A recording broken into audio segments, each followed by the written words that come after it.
When I make sculpture, I always think, I'd like people to touch it, and I think like any beautiful architecture, it's really important to be able to touch and to connect.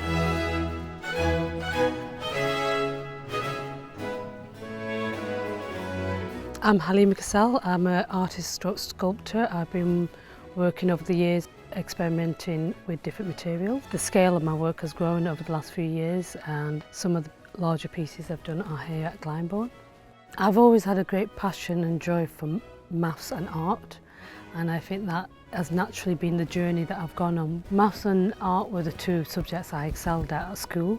I suppose English being my second language and being dyslexic, I think you kind of hold on to what you're more strong at. I always say to people, rather than pushing yourself in a direction that is not natural, can sometimes be stressful. So I kind of followed the route that was more important or I connected to. So my education was very art-based.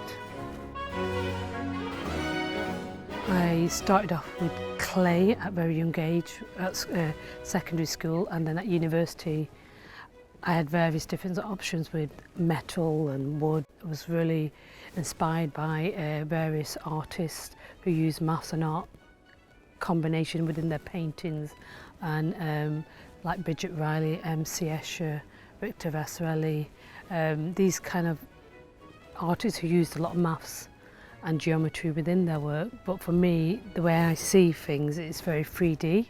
So something what is a very quick 2D sketch quite instantly becomes 3D to me in my head. So carving into a block of stone doesn't faze me, or carving into a beautiful chunk of oak doesn't, I can see the sculpture within the form.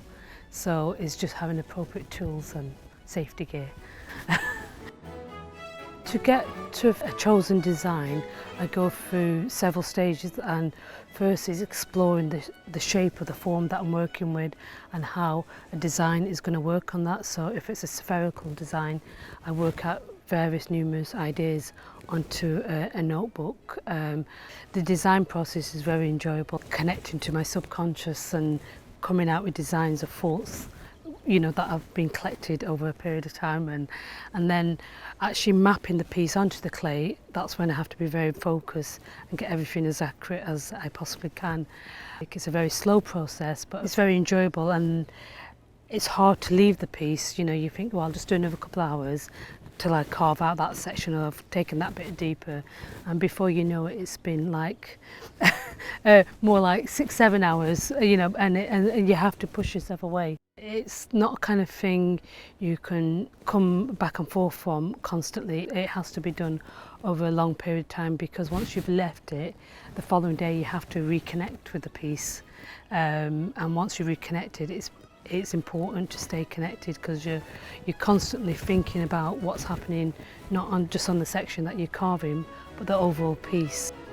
When working with the different materials, I think being sympathetic to the material you're working with is really important for me. I love the effects of iron. I mean, you can put various oils to stop it from rusting, but for me, kind of a naturally changing live material, what's changing constantly and rusting, and is really important.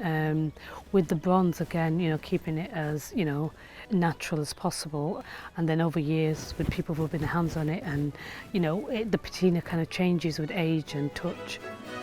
I think for a young person, I think the advice I'd give them, I would say choosing a path which actually means something to them, rather than what society says is important, what's financially expected of them. I think if they have a choice, is to follow their passionate route and give it 100%, because anything what's creative or sports or you don't see that kind of income coming through straight away. I think you have to put a lot more time and effort into it, and you reap the rewards a lot slower, but I feel and believe they're a lot more rewarding, because they're a lot more fitting and true to that person.